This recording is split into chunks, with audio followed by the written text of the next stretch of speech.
Assalamualaikum. Okay guys, kalau korang mencari rumah yang 5 bilik, rumah yang 5 bilik walking distance to LRT, title residential, korang stop sekarang. Untuk mencari 5 bilik sahaja. Sebab belakang saya ni kondo yang baru launch, dia 5 bilik tau. 5 bilik, 2 bilik air ataupun 3 bilik air.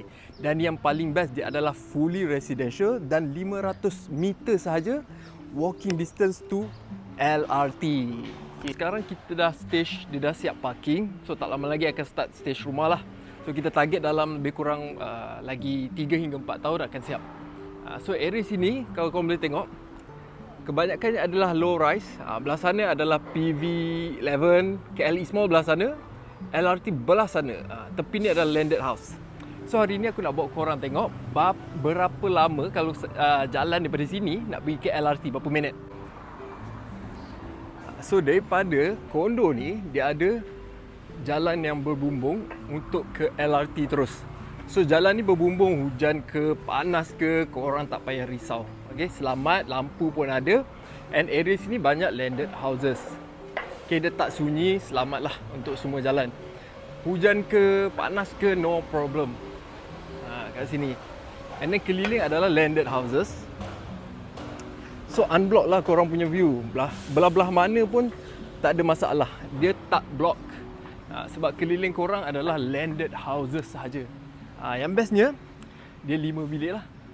Berapa banyak kondo dekat KL ni korang boleh dapat 5 bilik yang monthly dia bermula daripada 2,500 sahaja.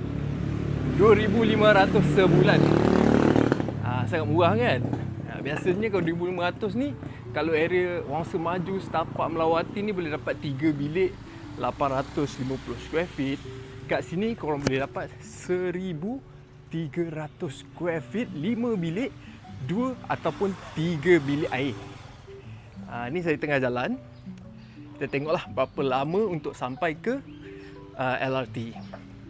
Kalau mengikut Google Map, dia cakap 500 meter je. So memang tak jauh pun. Okay, kita cerita pasal akses. Okay, kawasan ni kita panggil Taman Melati. So basically dia sebelah kepada Wangsa Maju, dia sebelah kepada Setapak dan dia juga sebelah kepada Gombak. Okay, landmark paling senang adalah KL East Mall. KL East Mall jalan ni terus je. Nanti naik flyover sana adalah KL East Mall. So KL East Mall lebih kurang 600-700 meter belah sana. LRT belah sini.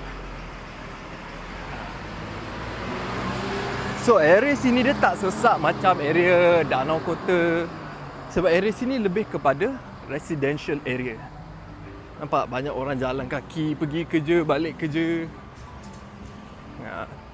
Walking path dia pun bersih dan juga luas.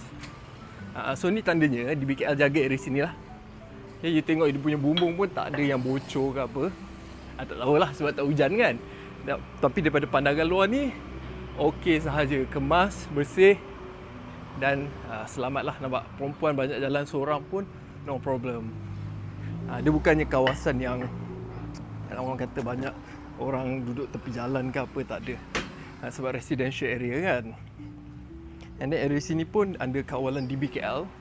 So kalau under kawalan DBKL ni, penjagaan dia lebih sikit. So tak perlu risaulah kalau nak jalan pergi ke LRT, no problem.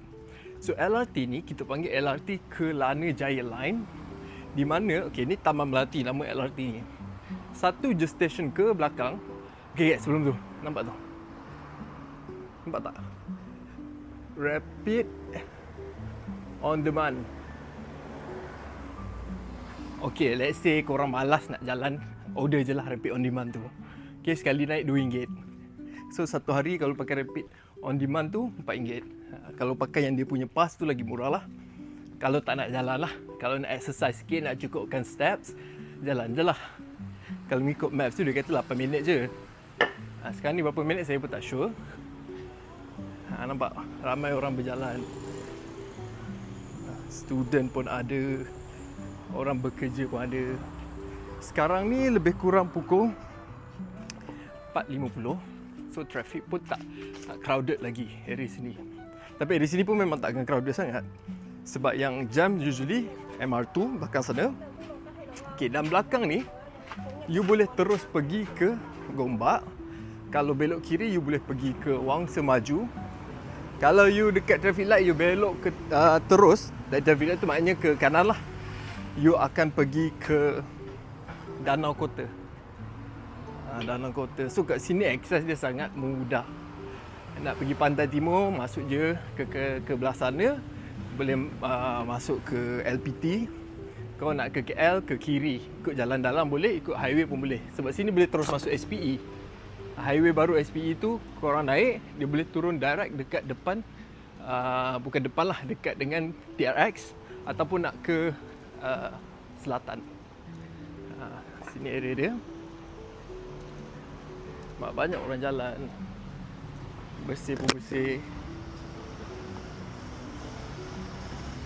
Tenang lah area sini. Sebab area residential kan. So dia tak adalah crowded. Residential punya area. Sekolah paling dekat sebelah.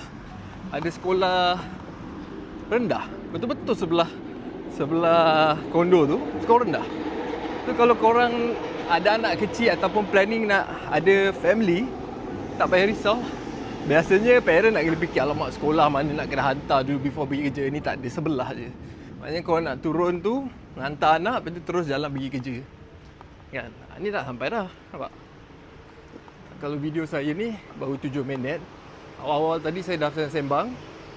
Tak sampai 8 minit lah sebenarnya. Dekat saja.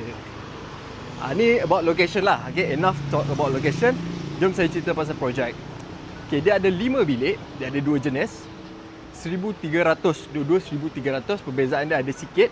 Di mana Type C 5 bilik 2 bilik air. Dan Type D 5 bilik 3 bilik air. Okay, special dia yang Type D ni, korang boleh jadikan dia sebagai dual key. So nampak tak dia punya layout kan? Kat entrance tu korang boleh tambah lagi satu pintu. So dia akan ada 2 pintu. Satu pintu utama, masuk ke dalam kita panggil dia punya foyer. So belok kiri boleh masuk ke you punya studio unit lah. Sebab dia ada toilet dia sendiri dan ruang dia yang sangat besar. Bolehlah buat sebagai satu studio. Dan sebelah lagi adalah 4 bedroom unit. Mungkin yang tu boleh duduk. Yang studio bagi sewakan. Dah sampai LRT. Tak payah lintas Ini traffic light. Lintaslah kat sini. Lepas tu LRT kat sana. Okay, so LRT ni ke belakang pergi ke terminal Bersepadu Gombak. So kalau korang nak balik Pantai Timur, lepas ni ada ECRL. Naik je kat situ. Terus pergi ke Pahang, Terengganu, Kelantan. Dan kalau korang nak ke KLCC, dia pergi belah sini lah. Dari sini pergi ke KLCC lebih kurang 20 minit. Dia ada lebih kurang 8 stesen. Terus saja. So ni LRT Kelana Jaya Line terus sampai KLCC. Lepas tu kalau nak tukar MRT, boleh naik kat Ampang Park sebelum KLCC. And then terus lagi akan sampai KL Central. Kat situ lagi boleh tukar macam-macam kereta api lain lah. Ni dia. Okay guys, kalau korang berminat atau lebih lanjut tentang kondo baru ni, fully residential title, low density. Fully residential ni maknanya bukan service apartment, dia fully condominium. Facility resort, unit besar, bermula daripada 2,500 sebulan, 1,300 square feet, 2 hingga 3 bilik air. Boleh kontak saya sekarang. Thank you guys.